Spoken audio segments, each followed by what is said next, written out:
Ngenye imini ke bantwana basekhaya kwakukho enye intombazana. Igama lale ntombazana yayinguNokhaphetshu. UNokhaphetshu ke nakuyenzeka uba ukhuliswa ngumama notata endlini, uhlala nabantwana bakowabo. Kwenzeke ke ngoku uba lo tata, utatakhe asweleke, uNokhaphetshu asweleke, utata kaNokhaphetshu asosweleke, utata kaNokhaphetshu. UNokhaphetshu ke ngumntana ohlutshwa yimpilo, angaphili ke ngoku ekuswelekeni kukatatakhe, ahanjiswe ngumamakhe amse emntwini obonayo. Ngelo xesha uNokhaphetshu uneminyaka ke I think wayena-13, ewe. UNokhaphetshu ke ngoku xa isiwa kwemntwini obonayo afike athi, lo mntu akho nto ndizayithetha mna, mama ndinixelela umntana uba ngowaphi. Lo mntana akho nto ayidingayo njengoba makaxelelwe uba ungowaphi.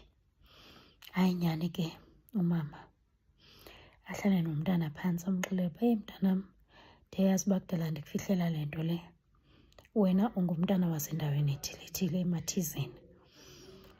Oh okay, uyakhumbula ngenye imini kwakhe kwafika umntu apha ezise iimpahla zakho ndahamba ndayozitshisa? Yayingutamncinci wakho ke lo wayethunywe ngutatakho okuzalayo. Oh okay, uphi yena utatam? Uyabuza uNokhaphetshu. Utatakho uyaphila. Ndingakwazi na umbona utatam? Ewe mntanam, utatakho ungakwazi ukumbona. Caba ke ngoku umama enze ii-arrangements ke ngoku uba makabone utatakhe uNokhaphetshu. Hayi nyhani, afike ngenye imini utata kaNokhaphetshu uzobona uNokhaphetshu. Hayi mani, uNokhaphetshu uyazibona uyafana nalo tata lo, ingabi namsebenzi ke loo nto leyo. Heyi, kwenzeke ke utata kaNokhaphetshu atsho uba lo mntana akho nto imgulisayo njengokuba funeka egodukile aye kowabo. Hayi nyhani ke utata ke nomamakhe bavumelane nyhani ke ngoba unyaka vele wawusewuphelile and utata kaNokhaphetshu wayezogoduka kakade. Hayi ke nyhani, uNokhaphetshu naye ke no-excited kaloku ngoba uzobona ifemeli yakhe yakwelinye icala. Bahambe nyhani notatakhe bafike ke ngoku emzini kayise. Afike nyhani kukhona umamkhulu, inkosikazi katatakhe. Afike kukho abantwana bakowabo ke nguNokhaphetshu. UNokhaphetshu aqaphela uba yena tyhini ungumntana wesithathu kutatakhe. Utatakhe unabantwana abathandathu. Hayi ke ingabi namsebenzi ke loo nto leyo. uNokhaphetshu avuyela ubona ifemeli yakhe, afike enzelwe imbeleko uNokhaphetshu, kuthiwa wenzelwa nomsebenzi wokulungiswa. Ngoku uNokhaphetshu ke kulo msebenzi wolungiswa uyazibuza uNokhaphetshu, kuthiwa funeke asiwe esibayeni, andazi uyofika ahlanjwe khona. uNokhaphetshu ke seyithe ukuvuthwana ke ngoku seyinazo neenzefti and funeka ehambe eBrush ukusuka endlini aye esibayeni ayohlanjwa aphinde aphume eBrush. Kukho amakhwenkwe ke lapha naye kaloku seyabona uba kaloku una-13, qala uba yiteenager masinokubona nyhani athi lona ucute. Ngoku nezo ntloni ke ngoku zoba funeka abe eBrush, athi uzampuluzela mntakabadlwabhuzela ahambe aye esibayeni aphinde aphume. Yenziwe nyhani ke loo nto leyo. Uqaba wakhe uNokhaphetshu ke ngoku ahlaliswe nodabawo wakhe, kuthiwa funeka etye umkhono webhokhwe awutye nodabawo wakhe. Lo mkhono ke mbi, unabo noboya. Hayi nyhani, awutye ke nodabawo wabo. uNokhaphetshu ngumntana okhulele eRhawutini, akazazi zonke ezi zinto, akazi-andastendi, kodwa ke uyatsho nje uba mfuna le nto igqitywe. Sorry, ahambe ke ngotata kaNokhaphetshu athi uphindele eGoli. Aphindele eGoli utata kaNokhaphetshu angahlali iintsuku zingapha aphinde abuye, kanti utata kaNokhaphetshu uyadilizwa emsebenzini. Utata kaNokhaphetshu ke afike ephethe umkhonzi ekhaya omkhulu, uMasikhenkethe. Afike ahlale esitikini ke utata kaNokhaphetshu. Utata kaNokhaphetshu ke uhoye nabantwana bakabhuti wakhe omdala owangasaphiliyo.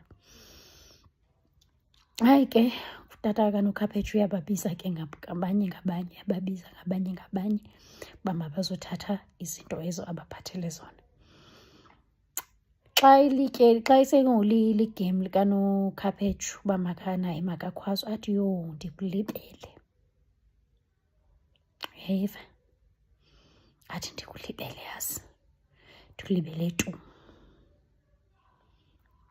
uNokhaphetshu athi hayi ndiyavisisa wethu, akho ngxaki. Anyway umama ebendithengele mna iimpahla zeKrismesi sonzonxiba zona. Hayi ke iqhubeke le nto. Utata kaNokhaphetshu ke ngoku uyenzeka uba uNokhaphetshu uzazi uzohamba ngoJanuwari, anditsho uyazazi uba uNokhaphetshu uzohamba ngoJanuwari. Ahambe noyise. Uyise ke ngoku axelela uNokhaphetshu uba bazohamba ngomhla ka-2 kaJanuwari, just after iNew Year's Day. uNokhaphetshu ngeNew Year's Day ke ngoku uyapakisha iimpahla zakhe. Uyafika utatakhe uthi, mntanam, mamela mani, awuzukwazi uhamba. Njengoba ungazukwazi uhamba nje, yile nto uba imali yakho ndithathe ndayinika umakhulu wakho ngoba bengaphilanga. So umakhulu wakho wena uzolinda ipeyi kamakhulu. Emva kokuba umakhulu efumene ipeyi yakhe uza kunika imali yakho yokhwela. Hayi, uNokhaphetshu futhi angaphatheki kakubi ngoba uyayazi indlela, ebeqhelile kakade ugoduka yedwa kuloo nina. So uyayazi irutha akoyiki ulahleka. And ke ngelo xesha into eyayimandi, iibhasi umntana zazimthatha etawuni ziyombeka egeyithini kowabo, as long as wazi i-address yakowenu. Wayehambe uyokubeka kowenu straight. Hayi ke ingabi namsebenzi ke loo nto leyo. Futhi uNokhaphetshu naye ayimkhathazi le nto ngoba kakade izikolo bezihleli zizovulwa phaa ko-20 zikaJanuwari, and usonwabile yena ngoba usafunda abantwana bakowabo, ifemeli yakhe kumnandi. Usaziqhelisa futhi nale ebone ilife yasemakhaya, usafuna ukuyifunda nje. Usonwabela nale nto yokuba makafunde urhida nosinda, ahambe ayochola amalongwe, ahambe ayotheza ehlathini, ahambe ayokha amanzi emfuleni, afunde futhi into ezinintsi nje ezasesilalini. Nyani ke kumnandi kuNokhaphetshu. Utatakhe nyani ke ahambe abuyele eRhawutini.